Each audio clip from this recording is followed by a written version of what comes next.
What's up, everybody? One thing we learned from the BMF documentary Blowing Money Fast was that in the late 80s a lot of the major Detroit Kingpins went down one way or another, setting the way for the Flannery brothers to take over the D. Even though the timelines from the show don't always add up to the timelines of events that happened in real life. For example, the Flannery parents, Charles and Lucille, were already divorced several years at this time in the real timeline. But a lot of the things we see on screen actually did happen in real life in some type of way. And I believe we are already in progress of seeing the fall of the Detroit Kingpins and haven't even recognized it yet. The first Kingpin we saw fall was Pat. And even though Pat is supposedly still in the game one way or another, anybody familiar with the streets at all knew his time was short when we saw he was a basehead in season 1. Playing with your nose is bad enough and a sign that things are getting out of control. Jeezy had a line in one of his songs, I can't remember the exact song or verse line for line, Can't Ban the Snowman album. But it says something about he's playing with his nose, put him on suspension. Basically, give him a minute to get clean. But if someone is a full-blown basehead, nah, it's game over. And we already heard T tell B Mickey in episode 4 that he heard Pat fell off. So either though Pat isn't all the way out of the way, he is fallen off enough that he doesn't provide much competition for BMF right now. Though he could always come back on some gangster stuff, but it's more likely Pat becomes an informant more than anything else, because we already saw him offer to work with Detective Bryant in season 1.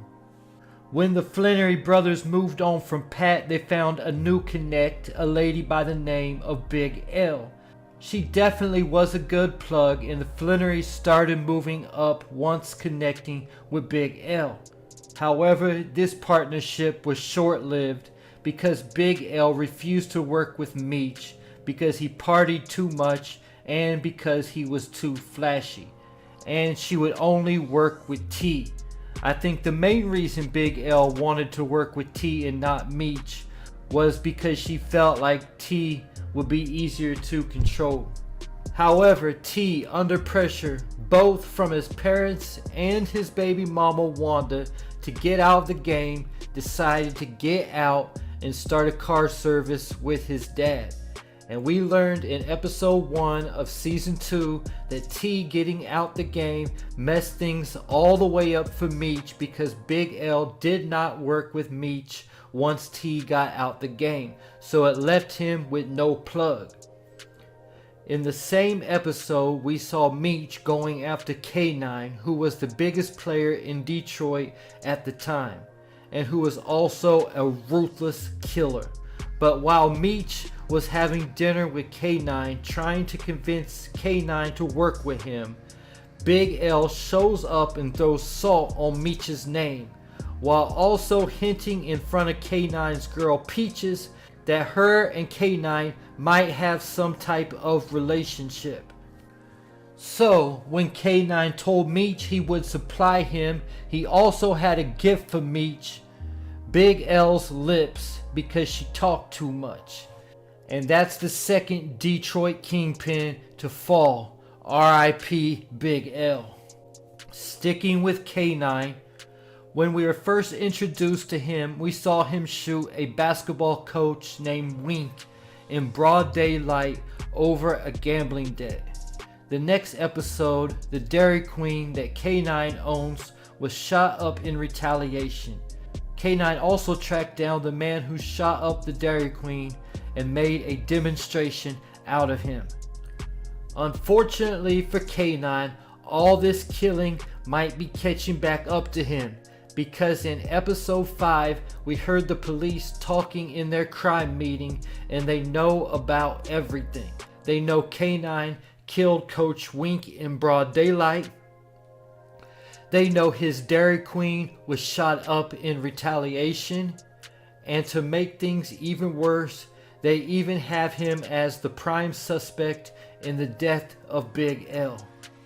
Since we have not seen Canine now for a couple of episodes, I'm not sure if we have seen the last of Canine on BMF, but with all this heat around him right now, I'm sure things are going to get bad for Canine and he could be going down.